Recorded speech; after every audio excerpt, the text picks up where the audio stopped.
Press brief शुरू हो गई, ठीक है।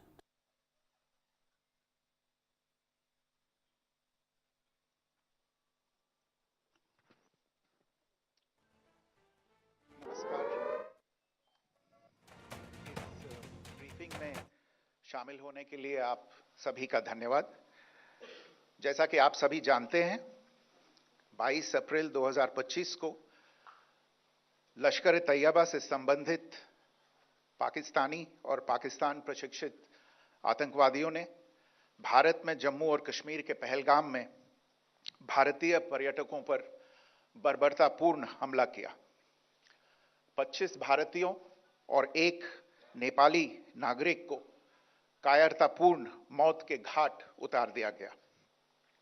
मुंबई के 26 नवंबर 2008 के हमलों के बाद यह भारत में हुई किसी आतंकवादी हमले में मारे गए आम नागरिकों की संख्या की दृष्टि से सबसे गंभीर घटना है। पहलगाम का हमला अत्यधिक बर्बरतापूर्ण था, जिसमें वहां मौजूद लोगों को करीब से और उनके परिवारों के सामने सिर पर गोली मारी गई।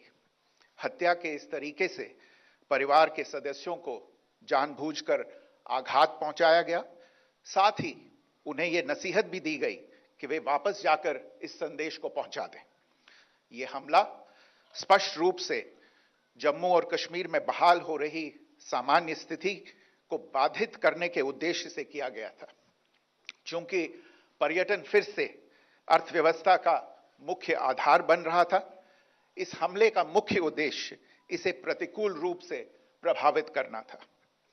पिछले वर्ष आप सभी जानते हैं, 2.25 करोड़ से अधिक पर्यटक कश्मीर आए थे। इस हमले का मुख्य उद्देश्य इसलिए संभवतः यह था कि इस संघ राज्य क्षेत्र में विकास और प्रगति को नुकसान पहुंचाकर इसे पिछड़ा बनाए रखा जाए और पाकिस्तान से लगातार होने वाले सीमा पार आतंकवाद के लिए उपजाऊ जमीन बनाने में सहायता की जाए। हमले का यह तरीका जम्मू और कश्मीर और शेष राष्ट्र दोनों में सांप्रदायिक दंगे भड़काने के उद्देश्य से भी प्रेरित था। इसका श्रेय सरकार और भारत के सभी नागरिकों को दिया जाना चाहिए कि इन प्रयासों को विफल कर दिया गया। एक समूह ने खुद को रेजिस्टेंस फ्रंट टीआरएफ कहते हुए इस हमले की जिम्मेदारी ली है। यह समूह संयुक्त राष्ट्र द्वारा प्रतिबंधित पाकिस्तानी आतंकवादी समूह लश्कर ए तैयबा से जुड़ा हुआ है। यह उल्लेखनीय है कि भारत ने मई और नवंबर 2024 में संयुक्त राष्ट्र की 1267 कमेटी की सैंक्शंस मॉनिटरिंग टीम को अर्धवार्षिक रिपोर्ट प्रस्तुत की थी, जिसमें टीआरएफ के बारे में साफ इनपुट दिए गए थे। इससे पाकिस्तान स्थित आतंकवादी समूहों के लिए कवर के रूप में टीआरएफ की भूमिका सामने आई थी। इससे पहले भी दिसंबर 2023 में भारत ने इस टीम को लश्कर ए तैयबा और जैश ए मोहम्मद के बारे में सूचित किया था, जो टीआरएफ जैसे छोटे आतंकवादी समूहों के माध्यम से अपनी गतिविधियों को संचालित कर रहे हैं। इस संबंध में 25 अप्रैल को यूएन सिक्योरिटी काउंसिल प्रेस वक्तव्य में टीआरएफ के संदर्भ को हटाने के लिए पाकिस्तान के दबाव पर भी ध्यान दिया जाना चाहिए। पहलगाम आतंकवादी हमले की जांच से पाकिस्तान के साथ आतंकवादियों के संपर्क उजागर हुए हैं। रेजिस्टेंस फ्रंट द्वारा किए गए दावे और लश्कर ए तैयबा से ज्ञात सोशल मीडिया हैंडल द्वारा इसको रीपोस्ट किया जाना इसकी पुष्टि करता है। चश्मदीद गवाहों और विभिन्न जांच एजेंसियों को उपलब्ध अन्य सूचनाओं के आधार पर हमलावरों की पहचान भी हुई है। हमारी इंटेलिजेंस ने इस टीम के योजनाकारों और उनके समर्थकों की जानकारी जुटाई है।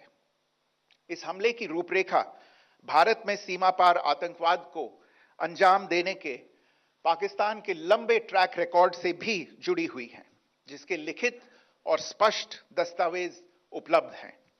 पाकिस्तान दुनिया भर में आतंकवादियों के लिए एक शरण स्थल के रूप में पहचान बना चुका है।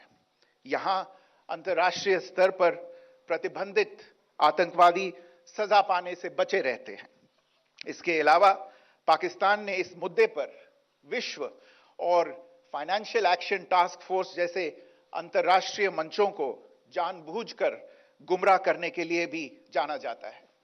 साजिद मीर का मामला, जिसमें इस आतंकवादी को पाकिस्तान ने मृत घोषित कर दिया था और फिर अंतर्राष्ट्रीय दबाव के परिणाम स्वरूप वो जीवित पाया गया, इसका सबसे स्पष्ट उदाहरण है।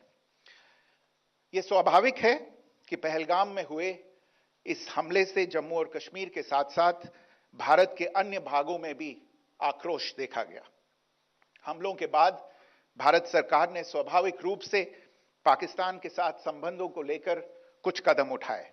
आप सभी उन निर्णयों से अवगत हैं जिसकी घोषणा 23 अप्रैल को की गई थी।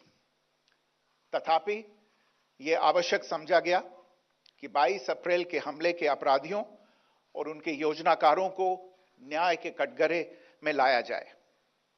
हमलों के एक पखवाड़े के बाद भी पाकिस्तान द्वारा अपने क्षेत्र या अपने नियंत्रण वाले क्षेत्रों में आतंकवादियों की इंफ्रास्ट्रक्चर के विरुद्ध कार्रवाई करने के लिए कोई स्पष्ट कदम नहीं उठाया गया है।